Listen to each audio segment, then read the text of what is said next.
Now, Post Toasties, the heat good cornflakes, is proud to present Gunsmoke.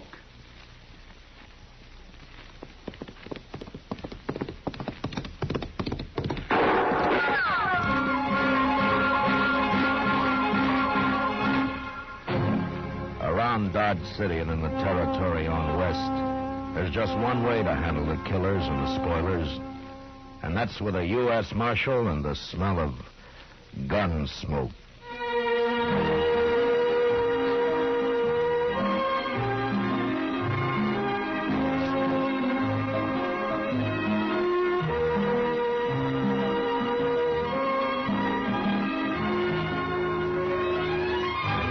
Gunsmoke, the story of the violence that moved west with young America. The story of a man who moved with it. Matt Dillon, United States Marshal. It's easy to do your whole tribe a big favor, Mother. Just pour every big and little Indian in your camp a breakfast bowl full of Post Toasties. Post Toasties, you know, are the heat good cornflakes. They're the best thing that's happened to corn since the Indians discovered it. Fresh as fresh can be. Say, Post Toasties are crackling crisp. Sweet kernel corn flavor, toasted. That's Post Toasties. Post Toasties are packed with nourishment, too. A bowl of Post Toasties with sugar and milk helps your big braves and little Indians start the day right. Get Post Toasties soon.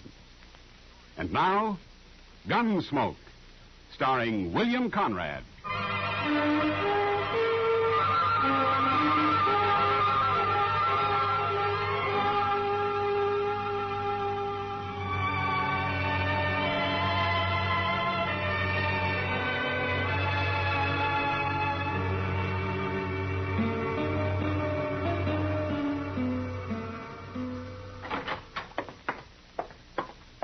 Fella here looking for you, Mr. Dillon.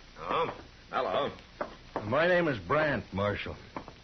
I and my son got a ranch up in the South Fork of the Solomon. Oh, what can I do for you, Mr. Brandt? Well, I ain't no ways responsible, you understand. It's been kind of put on me, you might say. Huh? What has? Well, Marshal, the Indians started it. Hey, they was riding for horses just a couple of days ago. And they'd have got them and probably me, too, but for this kid they had along. A kid? Yeah. And he tried to come in ahead of the rest of the Indians, and he showed himself too soon as what happened. My son saw him in time to warn me, and we put up a standoff fight, and them Arapahoes didn't get a single horse. Well, what's the trouble, then? We got the kid. He's still there, wilder than a deer. He got shot in the leg a little. We brought him into the house after. I want to know what to do with him, Marshal. Oh. Well, how old's the boy, Mr. Brandt? Hard to say. I bet he's 12 or under. Well, that's pretty young to be on a raiding party. Yeah, it sure is. But he's awful wild. He's tried to kill me twice already. Well, then why don't you turn him over to a reservation somewhere? They'll take care of him. Well, I can't do that, Marshal. They wouldn't have him. Well, why not? Well, he ain't an Indian. He's a white boy. A white boy? Sure acts like an Indian, though. I think he's been living with them Arapahoes a long time. That's what I think. Well, I don't know what I can do about it, Mr. Brandt. One thing is sure, Marshal, I can't keep him no more. And it don't seem right, you know, for a white boy to go back living among them Arapahoes. No. So you got to come up there with me and do something about him. But Mr. Brandt, I'm a U.S. Marshal. I'm hired to keep the peace, not to play nursemaid to orphans. Yeah. You're the only man I've heard of around here that I thought might help that boy. Well, if you want, you want. I'll just run him off into the prairie, I guess. All right. All right, Mr. Brandt. We'll ride back with you in the morning.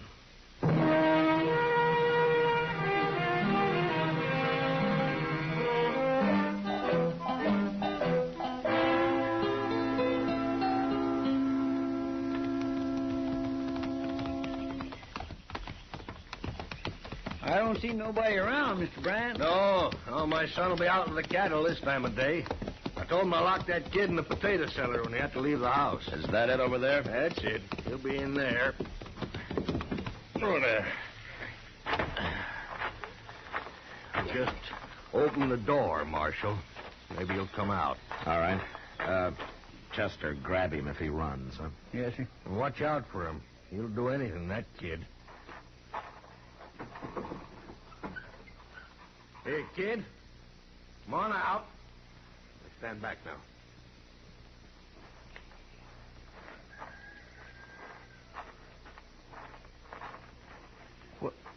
Well, look at him. You'd hardly know he was a white boy, Mr. Dillon. Hello, son. You've come to kill me, haven't you? Oh, my goodness. Nobody's going to kill you, son. We're here to help you, that's all. You look pretty weak to me. Is it that hole in your leg, or haven't they been feeding you? He won't eat, Marshal. At least he wouldn't when I left. You been eating, kid? No. See what I mean? It's easier to be tortured on an empty stomach. Oh, now, son, nobody's going to torture you. Nobody's going to kill you. I'd just like to have a look at that leg where you got hit. I'm all right. Come on, let's go in the house and see for sure, huh? No. Well, he's fainting. I got him. Oh, the poor little kid. Why haven't you done anything about this bullet in his leg, Brent? I tried, Marshal. He wouldn't let me near it. Tried to bite me. Well, he can't fight now. Come on, show me where to put him.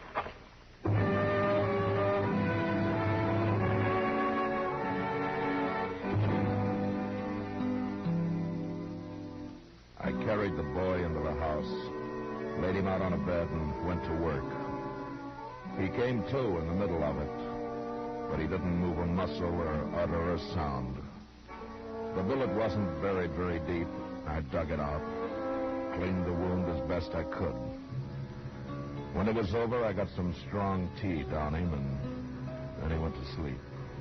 A couple of hours later, I noticed he'd waked up, and I went over to the bed.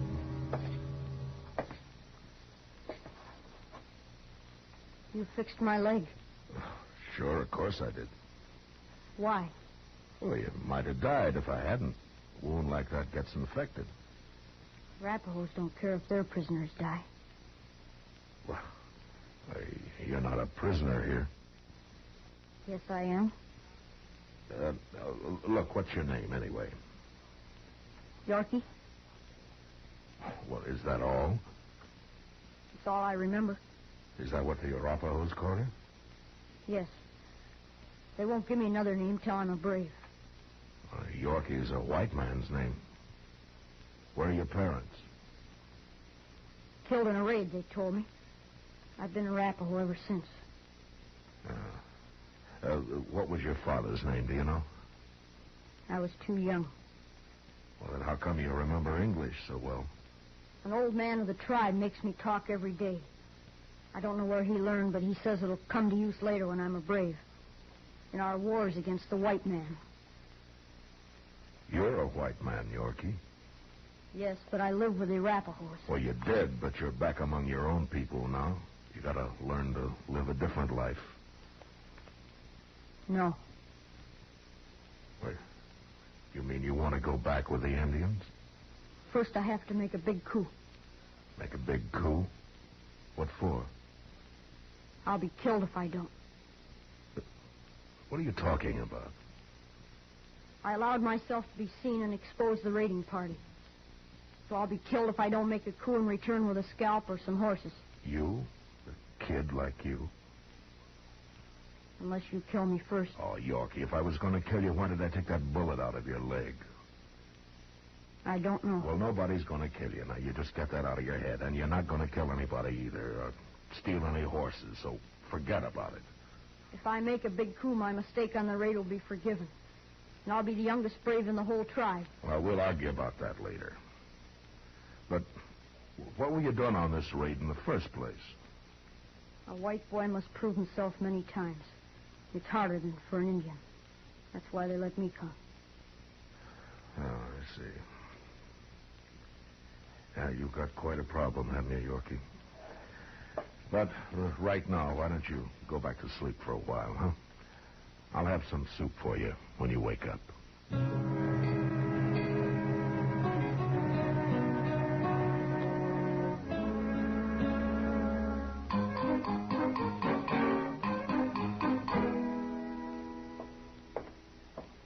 Well, good morning, Mr. Brand. Good morning, Chester.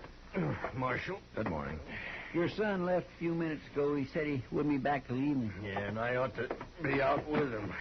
We're all through, but I'll cook you some eggs. Oh, just coffee for me. All right, sir. Well, what are you going to do about that kid, Marshal? Well, there's not much I can do, Brant. You can't leave him here. Well, I didn't bring him here. Here you are. Marshal, I'm serious. Even if it was an ordinary kid, I got no way to raise him. And this one is bad. I told you he's been after me twice already. Well, he needs a scalp to take back. It's a matter of life or death with him. He ain't taking mine. You really think he might kill somebody, Mr. Dillon? Well, left alone, yes. But he's so young. Well, I heard Billy the Kid killed a man when he was 12. Age doesn't seem to matter much. Well, can't you talk him out of it? Show him it's wrong? Well, I've tried, but Yorkie thinks like an Indian. He doesn't know anything about the white man's world. How's he feeling this morning, anyway? Well, I'd hoped his fever would be down, but it isn't. He needs a doctor, that's what. Yeah. By the way, Brant, is this one of your guns? Where'd you get it? Yorkie had it when I went in there this morning, but he was too weak to use it. No, I told you he's a bad one, Marshal. He'll kill someone yet. All Yorkie understands right now is kill or be killed, Brant. If you got a wagon, we'll take him into Dodge.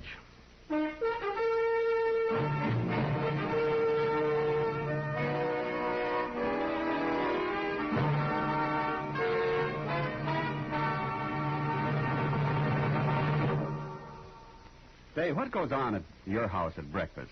Well, you can take it from me. The best thing that can go on your breakfast table is Post Toasties. Yes, sir, Post Toasties, the heat good cornflakes. Those golden crisp cornflakes are the best thing that's happened to corn since the Indians discovered it. You know how to prove it? Well, just pour out breakfast bowlfuls of Post Toasties for your whole tribe. Then watch how they enjoy them. Post Toasties are crisp and tasty. From the first bite down to the last spoonful, that sweet kernel corn flavor makes your breakfast. So always ask for Post Toasties, the heat good cornflakes. Post Toasties, heat good cornflakes. The best thing that's happened to corn since the Indians discovered it. Heat good cornflakes. Post Toasties, heat good cornflakes. Remember, Post Toasties is one of the famous triple wrap Post cereals, guaranteed fresh or triple your money back. Now back to Gunsmoke.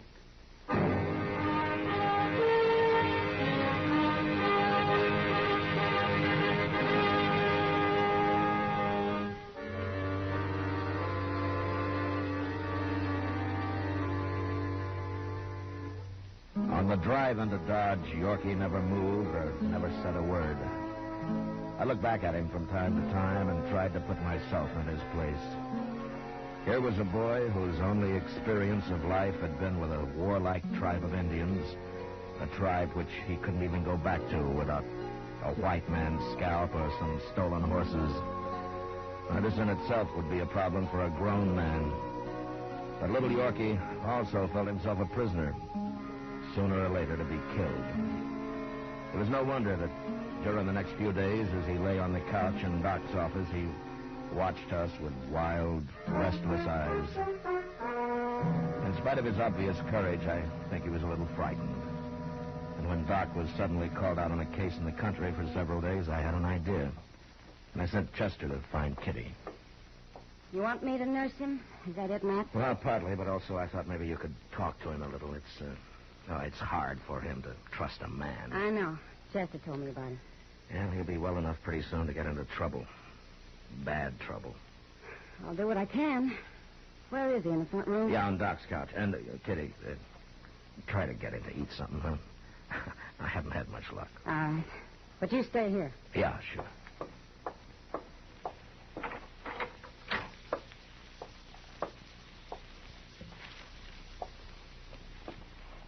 Hello, Yorkie. Who are you? My name's Kitty. I'm going to take care of you. Why? Because you're sick. Wouldn't you take care of somebody who's sick? Not an enemy. We're not enemies, Yorkie. Even if we were, I'd take care of you. Prisoners get well by themselves, or they die. Not around me, they don't. Anyway, you're not a prisoner. You can leave anytime you want to. Is that the truth? Of course it is. Unless you do something wrong, like killing or stealing. But let's not talk about all that. I want to know about you. All sorts of things. What it was like with the Arapahoes, or what you remember about when you were younger. I won't tell any secrets. I don't want to know any secrets, Yorkie. But maybe you can tell me. Well, did you have a mother in the tribe? Tell me about that. I'm a white boy. They've never let me have a mother. Anyway, I was big enough I didn't need one. Did you ever want one, Yorkie? I don't know. I guess so, sometimes. It's better to have a mother. Mine was killed in a raid when they found me. I know. Do you remember her at all? No. Sometimes I think I do. Sometimes when I'm asleep, that is. What do you remember about her then? I don't know. Just a feeling, I guess. Sort of like being warm. Is that what it's like? Yeah. I think that's what it's like, Yorkie. Very much like that. I'm hungry, Kitty. Would you let me have something to eat? Of course I will, Yorkie. Of course I will.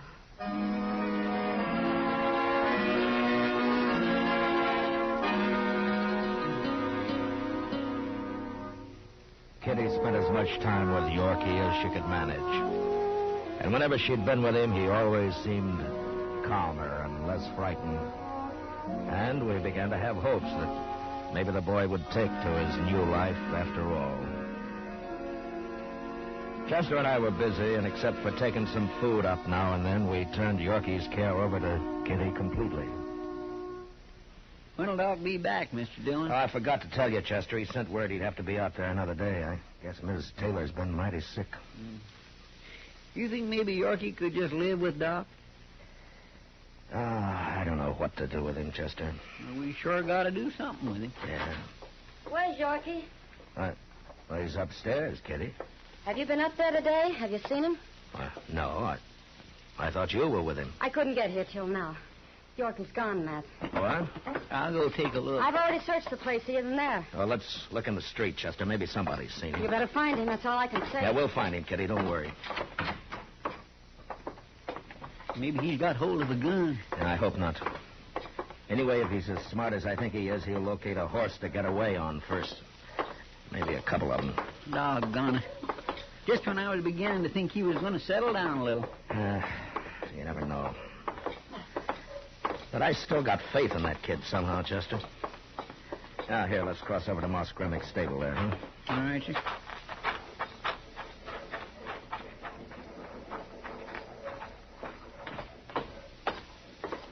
There's Moss now, just inside there. Yeah. Moss? Oh, Marshal, Chester. Oh, Moss? Yeah, I was going to come see you, Marshal. Oh? That kid you brought in the other day, I caught him trying to steal one of my horses. You got Yorkie? Is that his name? Where is he, Moss? Back here. He put up quite a fight for a sick boy, Marshal. A little wildcat. I had to tie him up finally. I throwed him in the saddle room there. He's sure a mean one.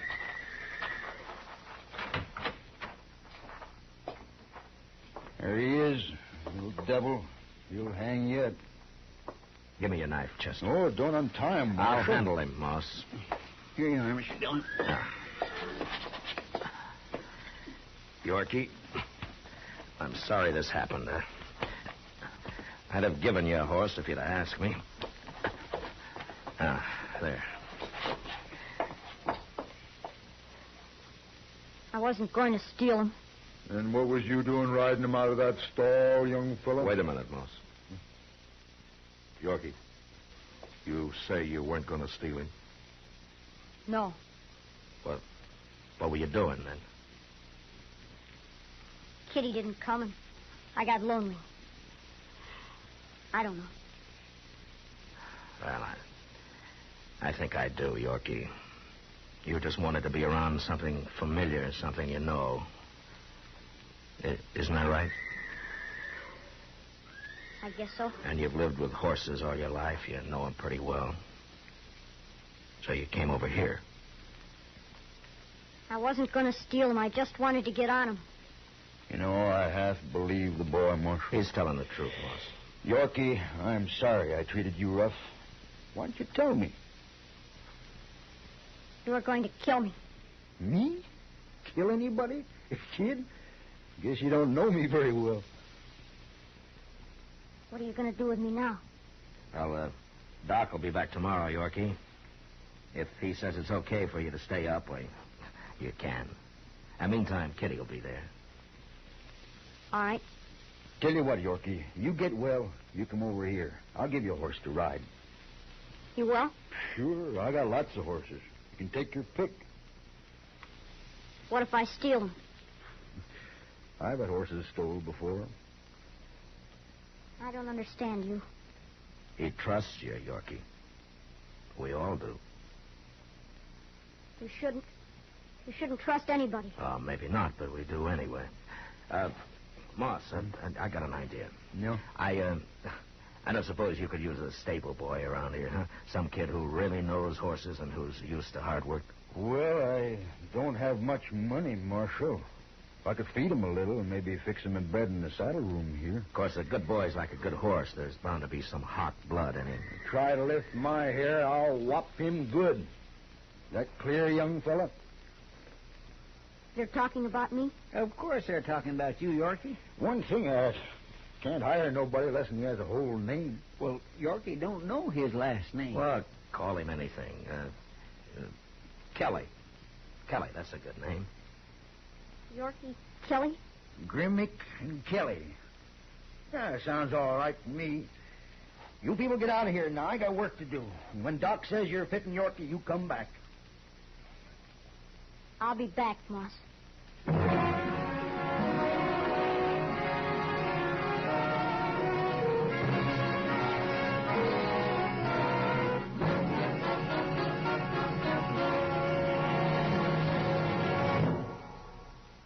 In just a moment, we'll tell you about next week's adventure on Gunsmoke. Say, exciting things happen to breakfast when there's sugar crinkles at every place. Sure, new sugar crinkles make breakfast more fun than a circus. You know why? Sugar crinkles is the sugar rice treat that's just right sweet. Not too sweet, the way some sugar-coated cereals seem to be, and not like others that aren't sweet enough. Sugar crinkles, every golden crisp nugget of them, is just right sweet. So try starting your day off just right with new sugar crinkles. And don't forget, when you're listening to the radio or watching television, sugar crinkles make great snacks. From the bowl or from the pack, for your breakfast or a snack, sugar crinkles are more fun than a circus. Try sugar crinkles soon. They're the sugar rice treat that's just right sweet. So better get several packages.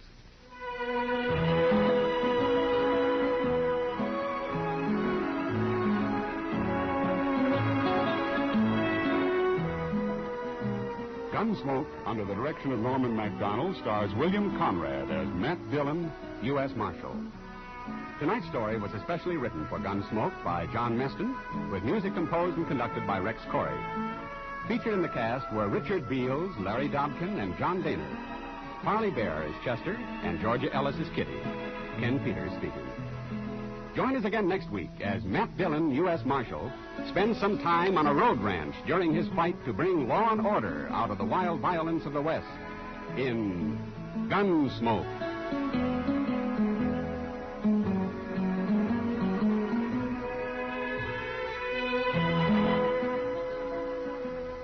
Listen next week at this time when Gunsmoke will be brought to you by Sugar Crinkles, the sugar rice treat that's just right sweet.